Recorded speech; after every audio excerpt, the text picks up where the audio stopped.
Hey, great to see you this week. It's good to be with you and to be able to spend a few moments. I'm here with one of our stalwart members, a friend, a compatriot in the work that we do here, Cindy Goshert. And we are here to talk about something coming up over the course of the month of March. You may have heard us talk about the fact that this year, 2025, is the 100th anniversary of this space, the nave and wagon house hall and some of the office spaces, fireside room, those things are 100 years old this year. And over the course of this year, we're looking back into a little bit of our history and a little bit of where we have been over these last 100 years, and on occasion even a little bit back, even pre-1925, to some of the things that Trinity was and has been involved in. And this month, the month of March, you may or may not know, is designated as Women's History Month. So Cindy is here to talk. Cindy has been working with some of us here to help us dig out some of the involvement of women and their importance in the life and story of this parish church. And so, what do you have in store for us? Well, it was really nice when we started looking at history and everything.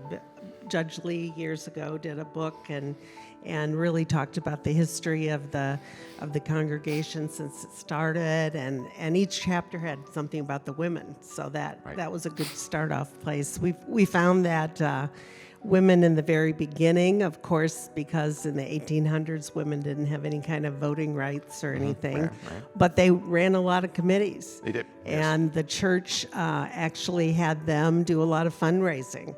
One year, the women of the church, through rummage sales and dinners, were able to produce 25% of the revenue for the church. So we started looking at little bits of history with that. Then we found a cookbook from the early 1950s that was published by the women to help raise money for the Sunday school area. So we looked at lots of old recipes, and luckily they had women's names. And so we found a recipe from Dr. Krause's wife. We found a recipe from several members who are still here, their grandmothers or things, and they're really funny as to, how many ways can you fix Jell-O? And more than you actually could imagine. So we tried to figure out how we were going to put this all together. We wanted to do something with when the ELCA started allowing women to become pastors, and our rich history of actually that even reaches back past the ELCA back into the ELCA. Yes, actually before that. Yeah. So anyway, what we decided to do, there's 5 weeks in March. So each week in March, there will be something in the bulletin that talks about some facet of women in the church. We talk about the wonderful needlework that we have, from the cushions up by the choir to the frontals to some of the things that the Dorcas group did under many women's leaderships, but especially Sue Foreman. And then we tried to go back to the people who were involved in the cushion work. So we're going to highlight some aspect of women of the church. We're going to include a recipe, so some of them have unusual ingredients or instructions for cooking, but it's kind of fun. We're going to put a display up over by the kitchen area. There's a display cabinet, so we'll put some of those things up there. Nice. And then Welka's been working for a while to have a way to display the historical pyramids of the church. So we're going to have our first ones up in March. Nice. Yeah. So, well, that's really exciting. I'm highlighting some of the significant things that ladies in the congregation have done over the long history of this parish church. If you have stories in your background, if you have stories in your family that you think we might not know about, don't hesitate to come and talk to us and let us know, and we can try to wrap those stories into what we're talking about in the month of March. As we go along over the course of this year, there will be other touch points, but specifically to hold up the contributions of the ladies of this parish. Right. One thing we talked about, the committee for the 100th anniversary, we talked about wanting to really hear some first-person things from the people who were here We know 1920, we're probably not going to have a whole lot of people here, Yeah. but we know that the Sunday school wing was added in 1956. So we do know that there are members here who were small children, Right. and did Sunday school over in Wagnalls Hall or in the gallery up above Wagnalls. And some of those stories we'd like to incorporate in Right. here. Absolutely. Absolutely. Yeah. So if you have those stories, or if you know somebody who does, make certain to send them on over to us to let us know that, to be able to bring that back.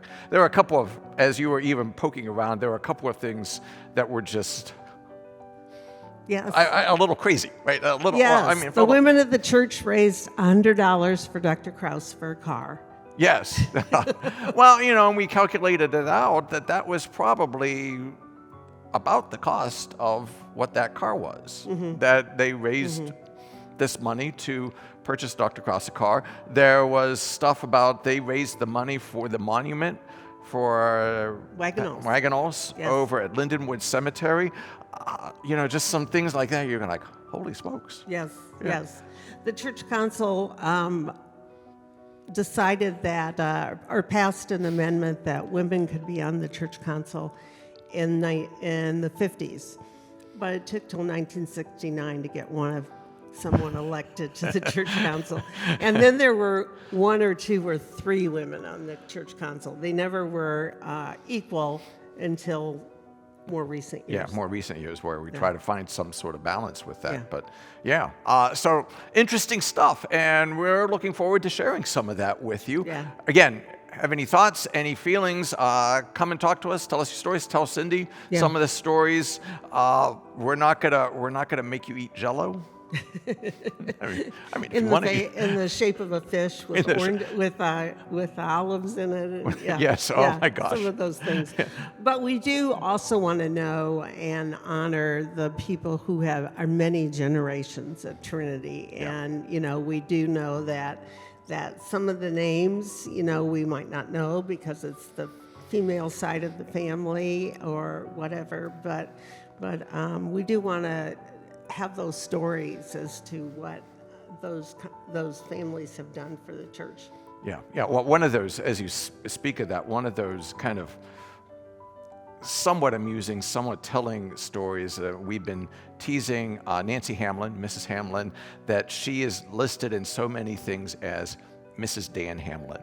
Yes. So she's kind of gotten in a habit to back to a couple of us. She'll sign off on a couple of emails, Mrs. Dan. So, and just that sense of how some of those ways of being have changed. And yes, very true. Yeah, and to be able to give thanks for that and give thanks for the lives of all of these gracious women who have built this place and made it what it is. So thanks for helping us in all of this, and we'll look forward to hearing what you have to offer this month, in the month of March, and we hope you look forward to it as well. So we'll see you soon.